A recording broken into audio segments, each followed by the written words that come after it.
Hello everyone, welcome to mind with blogs. আশা করি তোমরা সবাই ভালো আছো। আজকে আমি তোমাদের সাথে আরও নতুন আরেকটি ভিডিও নিয়ে চলে এসেছি। আমরা এখন যাচ্ছি একটা খোলা বাজারে। আমরা পিনাল নভ এরিয়াতে থাকি। সো রিহানের বাবা জানতে পেরেছে এখানে একটা খোলা বাজার বসে, যেখানে প্রত্যেক শনিবারে সকালবেলা কৃষকরা যেই সবজি চাষ করে আর মাছ চাষ করে তা ফ্রেশ নিয়ে আসে বাজারে, তা ফ্রেশ বিক্রি করার জন্য। তাই একটু এক্সপেন্সিভ সুপার শপ আর অন্য কোনো চাইনিজ দোকান থেকে। তারপর আমরা যাচ্ছি, গিয়ে দেখি কোনো কিছু আমাদের পছন্দ হয় কি না, তাহলে আমরা কিনে নিয়ে আসব। তাই আমরা ওইদিকে যাচ্ছি আর চিন্তা করলাম ভিডিওটা তোমাদের সাথে শেয়ার করি, তোমরাও দেখতে পাবে যে ফ্রেশ ভেজিটেবলস অ্যান্ড ফিশ বাহিরের যারা থাকে আই মিন ফরেনার সাদা মানুষ, তারা কিভাবে বিক্রি করে। সো দেরি না করে চলো যাই, আমিও যাচ্ছি, তোমাদেরও সাথে নিয়ে যাই। আই হোপ আজকে তোমরা খুব এনজয় করবে ভিডিওটি। এখন আমরা বাসা থেকে বের হয়ে গিয়েছে। রিহানের বাবা ব্যাংকে গিয়েছে কিছু টাকা উইথড্র করার জন্য, কারণ এখানে কার্ড ইউজ করা যায় না, ক্যাশ পে করতে হয়। আমি আর রিহান ওয়েট করছি।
কিন্তু এর মধ্যে আমাদের মাস্ক পরে থাকতে হবে, দ্যাটস ম্যান্ডেটরি।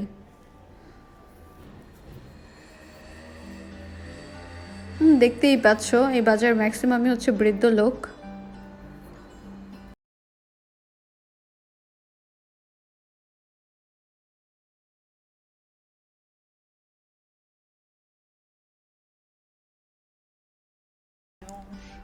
এই গাড়িটার মধ্যে সব হচ্ছে কয়লা।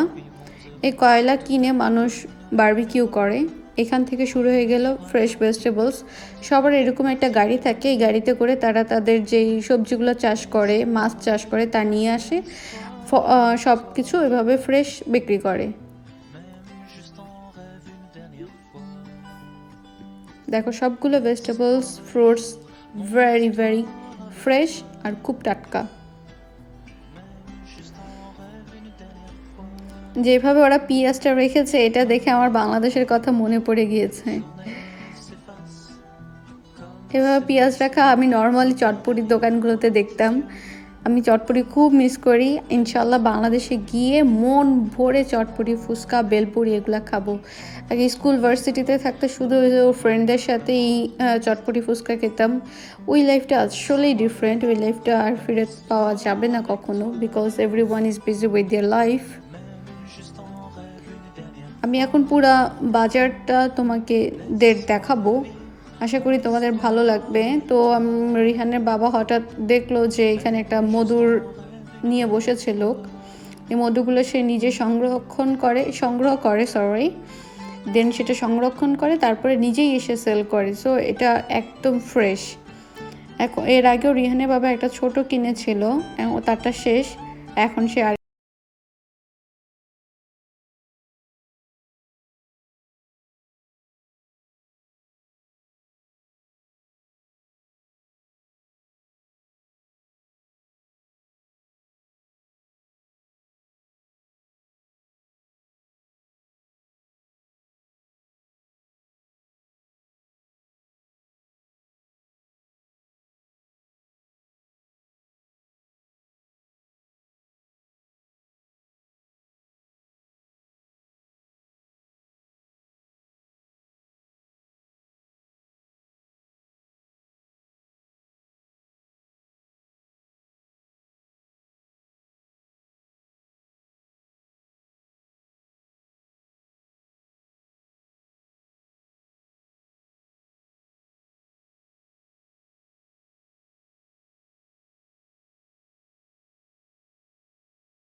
নিয়ে বাহিরে ঘোরাটা অতটা ভালো না। আর আমার ওর রিহানকে নিয়ে খুব টেনশন হচ্ছিল। এর জন্য আমরা এখন এই বিল্ডিংয়ের মধ্যে চলে যাব। এখানে হচ্ছে ফ্রেশ মাছ পাওয়া যায়। যে কৃষকরা এখানে যে মাছ চাষ করে, চাষিরা আই মিন, তারা হচ্ছে মাছ নিয়ে এসেছে, ফ্রেশ মাছ। তো আমরা এখন ওই মাছ দেখতে যাব। বাহিরে প্রচুর বাতাস, তোমাদের আমি বুঝাতে পারবো কিনা আমি জানি না, বাট বাতাসটা হচ্ছে এরকম পরিমাণে যে তোমাকে উড়িয়ে নিয়ে যাবে, তুমি এক জায়গায় দাঁড়িয়ে থাকতে পারবে না, এমন ঠান্ডা বাতাস। আর ছোটো বাচ্চার জন্য এটা খুবই harmful. That's why we are moving to this building. আমার খুব খারাপ লেগেছিল এই বাতাসের মধ্যে এসেছি বাচ্চাকে নিয়ে। পরে আমি ডিসাইড করলাম যে নো, এখন আর রিহানকে নিয়ে বাহিরে এইভাবে আসাটা ঠিক হবে না, কারণ প্রচুর ঠান্ডা পড়ছে। আর ওদের কাছে তো আই মিন ফরেনার, ওদের কাছে তো আর অত ঠান্ডা কিছুই মনে হয় না, ওদের কাছে এটা ডাল ভাতের মতো।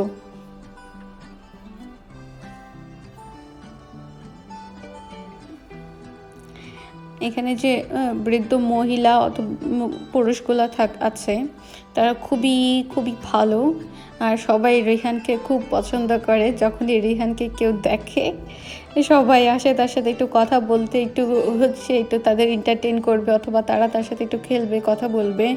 কিন্তু করোনার কারণে কেউ ওকে টাচ করতে পারে না। সবার খুব মন চায়, বাট কেউ টাচ করে না, বিকজ এটা বেবির জন্য সেফ না।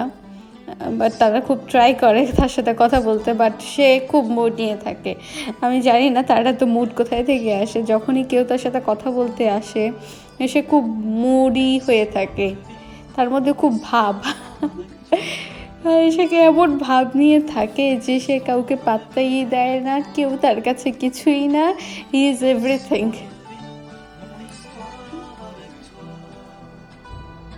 এখানে সবাই বাইরে বসে কফি খায়, black coffee, I mean everybody loves black coffee